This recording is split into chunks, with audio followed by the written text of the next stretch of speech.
What's up, everybody? Welcome back to Poetry Twist of Life and TV. I am Poetry. You are here for another recap and review of Buried by the Bernards. This is episode 3, season 1, Netflix original. Y'all see how I'm smiling? I absolutely love this family. I do. People, anybody that's hating on this show, something's mentally wrong with y'all. This show is so wholesome feeling.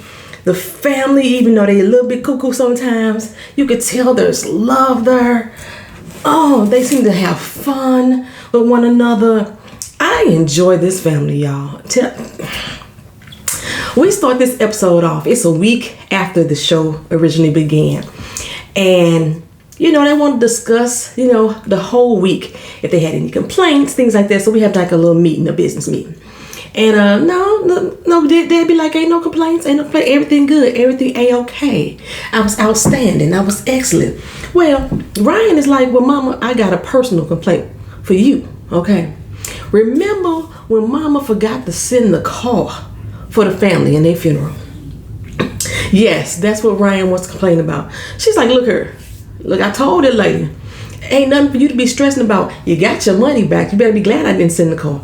Kevin is like, look, you can't be giving money back like that.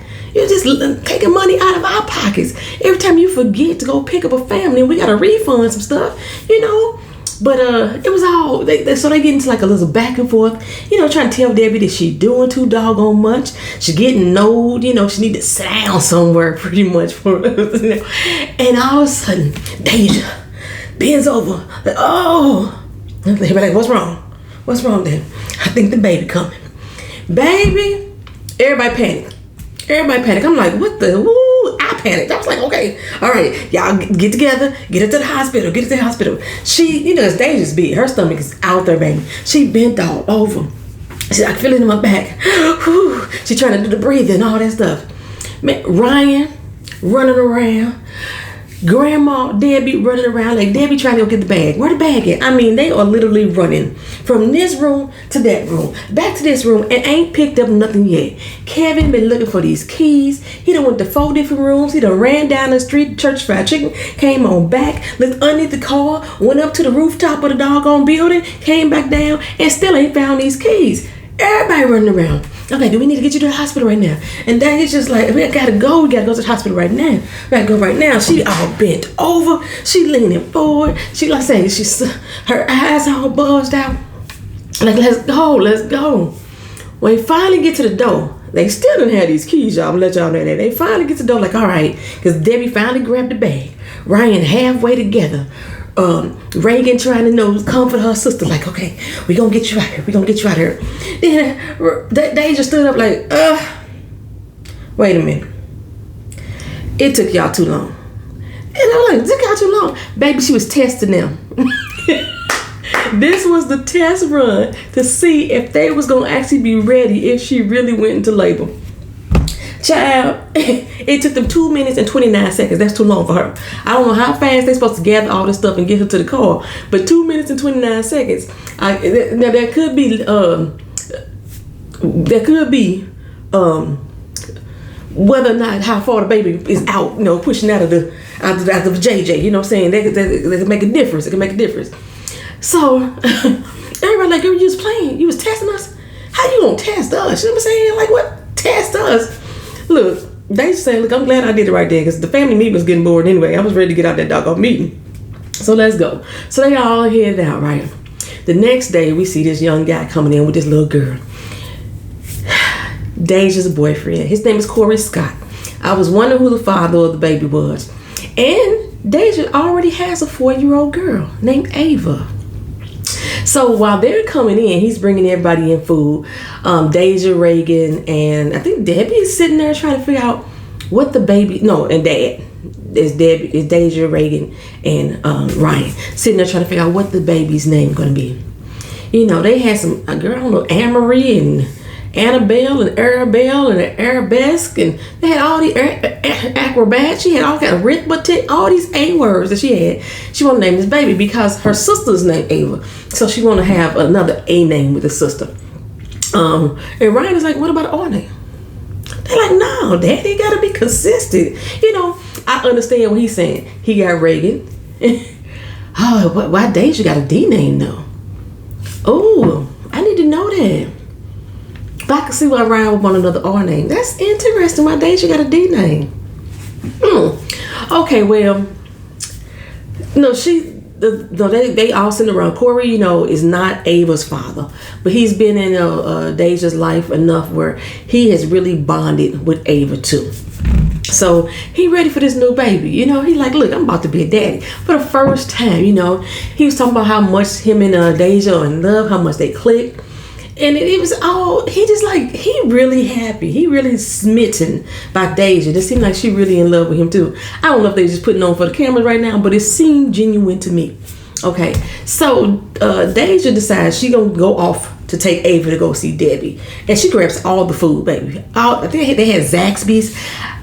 I've heard mixed reviews about Zaxby's. If y'all ever had Zaxby's, let me know what y'all think. They just built one down over on John Young. That's close to my house. And we keep driving by it because every time we go up there, we think, well, we don't go up, but every time we start going near it, we start thinking about all the people that said that it was nasty. So if y'all ever had Zaxby's, y'all let me know if y'all like it. And let me know what state y'all in, because that may vary depending on the state. Like KFC, I wouldn't eat KFC back in St. Louis, but I eat KFC here in Orlando. It's the best KFC that I've ever had is Antigua. Oh my goodness. That is like, I swear they killed the chickens out in the backyard and put it right on the grill. That's how good that doggone chicken was. Like fresh. That was some good KFC in Antigua. But I never ate it really in St. Louis. You know what I'm saying? I had the mashed potato bowl, but that's about it. But the chicken, I wouldn't really eat that. Anywho, so y'all let me know how Zaxby's tasty, y'all. So, when Deja and Ava go off, Reagan say, you know what? I think we need to throw my sister a baby shower. But I cannot let her have this baby and we don't have a baby shower. So Ryan is like, I'm busy. I got things to do. No, Daddy, you ain't got nothing to do. What you got to do is help us throw a baby shower for your granddaughter. This your second grandchild. She needs things. You know what I'm saying? And Corey's like, well, I can get her, off for, I could like throw her off for a minute on the day of her appointment, Okay, cool. We're going to have a baby shower then. That's Thursday. I said, this is a quick ass baby shower. It's going to be a surprise. It's only going to be the family anyway, something small. And, but what all Ryan need to do, because he don't like, what's a bassinet? I don't even know what a bassinet is. All you need to do, Ryan, is give Reagan that doggone credit card. He's like, why are you taking my credit card? Why you ain't going to your grandmama for your credit card? She said, because all of this, his big old pictorial up there, you the boss, sir. You the boss. That's why I'm going for you. Okay, I know Debbie claimed that she a boss, but you the boss for real, Daddy. Unhand the credit card. No, he gave it up. And so she goes off, Reagan goes off to go let Kevin and Tavion in on it. Now we get to meet Tavion. I like Tavion. Tavion is going to be a junior Kevin. I'm telling you, they crack me up together. Tavion has been working there a year now. And he said the best thing about it is working with the dead bodies. He enjoys working with the dead bodies. And he enjoys working on the calf. He's like, he's a legend. He calls him Unc. That's when you know you cool. That's when you know you family, when you just call him Unc. You know what I'm saying? He's like, you know what? He's a legend. And he's training me to be a legend. And Kevin's like, yes, sir. Yes, sir. A legend in the making. He in his own right. Yes, he is. I wonder if Uncle Kevin got kids. Because it seems like Tavion is like the son he never had, or the son he always wanted to hang around and do things with. They have such a good relationship. So they down there, Kevin down there is embalming a body, and this person must have got stabbed or what have you, because he got to stitch his face up, and he said he got to stitch the whole side. Somebody gutted him. He got to do all that stitching up, or maybe he might not have been stabbed, but he might have just been in surgery. And, when they have surgery too, you have to re-stitch that body back up. So depending on what happened, what type of surgery the internals that they had. So they down there, and Tavion going there to go stitch the body up with him. And he's teaching him this baseball stitching. Y'all have seen the baseball, the stitching that's on there. Apparently that's the stitching that he put in the body. And Tavion, he's all ears. He's just like, he wants to learn from Uncle Kev.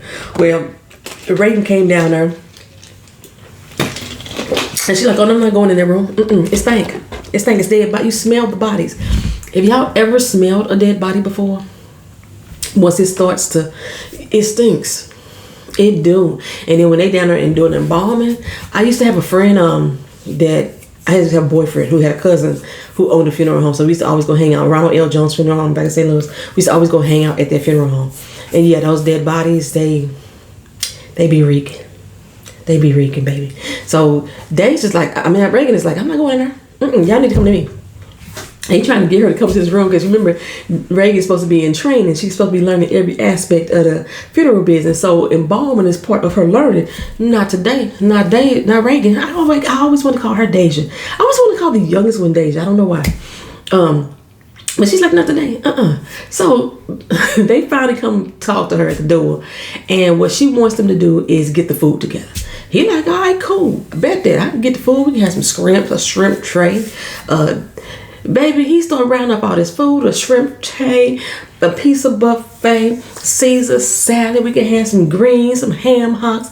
We can have some turkey. He started naming up all these things, some Swiss rolls, some cheese logs. He was naming up, and they just like, Reagan is like, how can you sit here be talking about food? He talking about food like this in a embalming room and this thing like this. She just like, nah. They was thinking about all kind of different foods. And Tavion said, well, how about them tall subs, Oh, that's the bomb. Let's get one of them. Because it's only supposed to be them. So okay, I'm like, okay, cool. It's only us here. That sub sandwich is perfect. So they don't get the food. Well, while they're having this conversation, Ryan is talking to Corey about becoming a father. He was like, I know how you feeling. And Corey like, I'm just excited.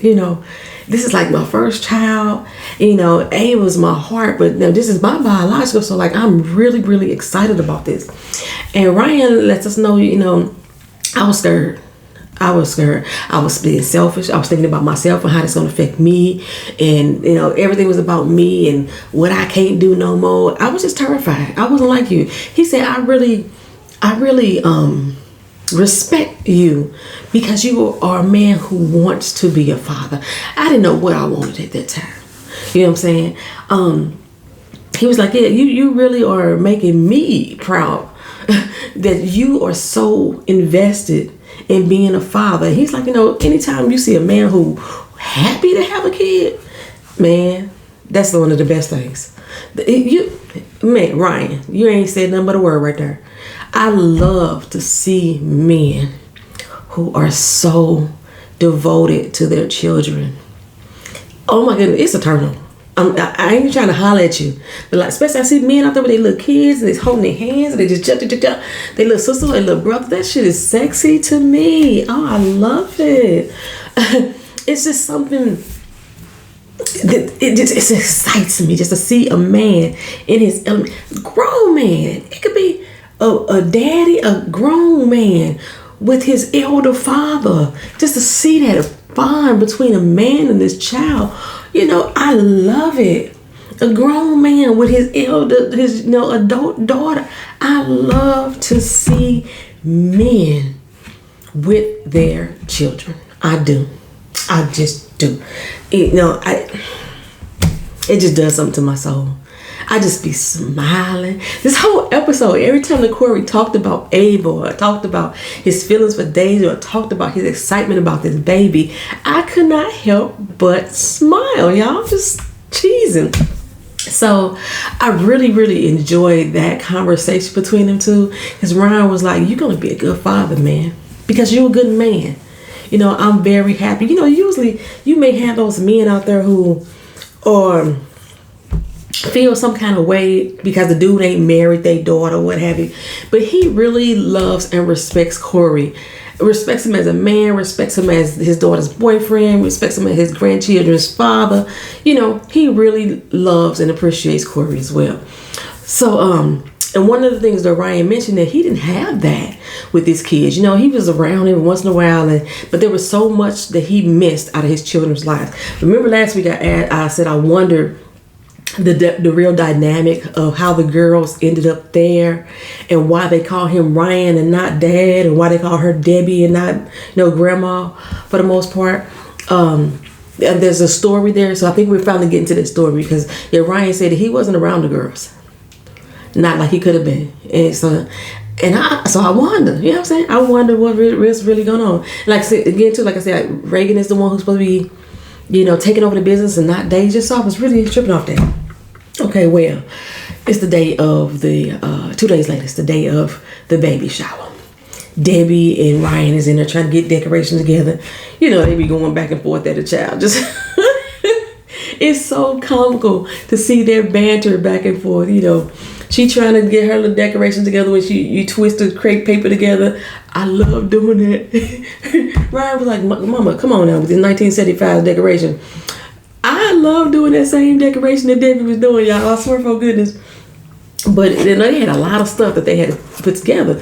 I was like, Debbie, though, why are we in the front lobby? If we got somebody coming in, a patron, what we gonna do? You know what I'm saying? They ain't here grieving and we ain't here throwing a party. And that was one of the things that Ryan was saying too, that he, they're in the business of death.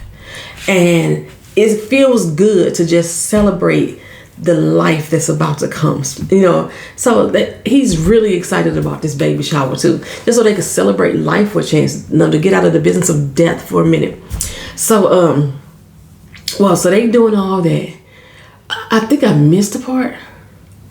I did, because Corey came and got Deja, right, to go out to the party. She was in there eating Reagan's cake. Reagan is the one who makes the cakes for the business that they got going together. And that pound cake looked good. It looked moist on TV, right? But it was a struggle getting Deja up out of there because Deja late to every doggone thing. Corey had to bribe her with some Chick-fil-A. I buy you some Chick-fil-A before and after, your appointment. Knowing she finna come back there and eat this big ass sub sandwich that Kevin and them got. But he conned her out of her. It still took her a while to get out, but she finally got out. So everybody getting the decorations together. Kevin and Tavion go down there to, I forgot the name of the place. It's a deli shop. I couldn't see the name that good. To go get this sandwich. I think the box here, a really big sandwich, a really long sandwich or something like that. This thing had to be about 5 feet, 6 feet long.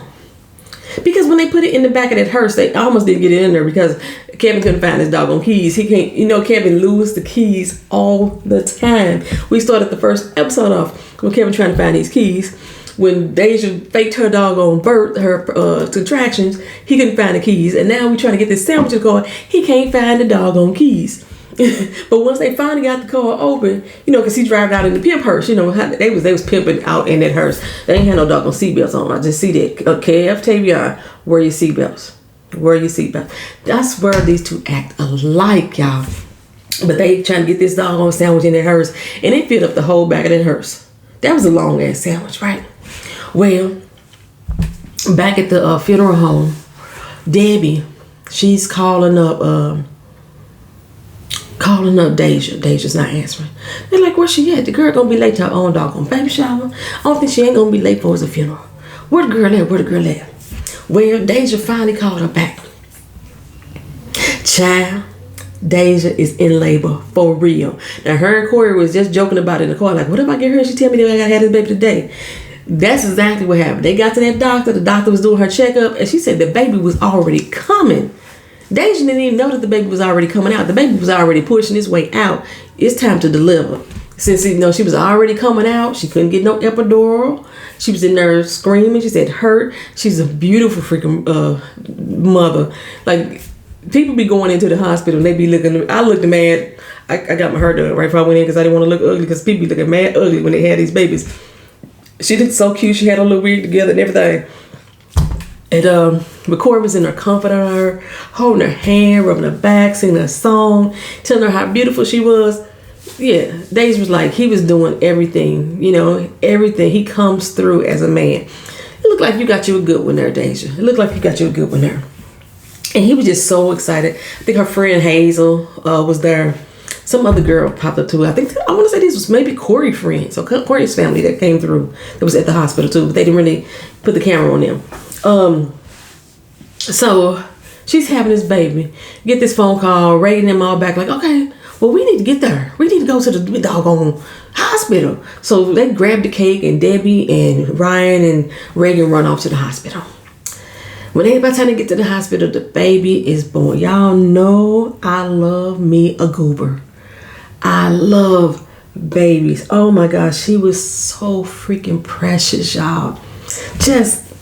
I wanted to hold her in my arms myself. She was so freaking adorable. She looked just like Deja and everybody. When Corey was holding her and rocking her, he was crying. I was crying, y'all. I love babies. Y'all ain't gonna get me turned up on this episode again. I love me some babies. He was crying and holding the baby. And Deja was like, that's my dude right there. It's gonna be all right, daddy. You know what I'm saying? They named her Alani Corinne Smith. Corey Smith, yeah. Alani Corinne Smith. She was so, just a precious little thing. Everybody's like coming in, filing in the room. They'd be like, oh my gosh, she's so beautiful. Alani, you are beautiful, baby. You are beautiful. Just pouring out the love onto this little child. Reagan is in there. It's like, oh, Reagan was crying. Reagan was crying. You know, Reagan was crying when she was holding her. And I was like, I understand, girl. I'm telling y'all, last time I was around babies like that, where I got the whole one, I broke down crying. I told y'all that. I went to Texas when I saw my cousin. She had her baby. I was just crying, holding that child in my arms. Life is so fucking precious. And to have a child, you know, that's at the beginning stages of life, that shit just touches me. That could make a thug cry right there. A baby. Y'all know how I feel about baby. Y'all been on this channel a long time. Y'all know how I feel about baby. When I went to Detroit, there was a couple with some twins just sitting up, and I just started crying. I can't. I love the kids. When Ryan held his granddaughter, first of all, Ryan, I was like, take that damn street coat off around that damn baby, but he didn't. He kept the coat on. And he was holding that baby, telling me how precious she was, and you know. Deja like, yeah, she got the Bernard nose, you know, just, oh my gosh. When he gave the baby back up, he was like, oh gosh, she's so fragile. He was like, yeah, I just don't understand. I was up there sweating bullets. I didn't want to break her. You know, he was nervous. It was just the most beautiful moment ever. Oh my gosh. Then we get back to the funeral home. Tavion and Kevin there with the sandwich. Ain't nobody called them to let them know what was going on. First of all, they couldn't get in the building, so they finally had to open up the door. Of course, Kevin couldn't find the keys first.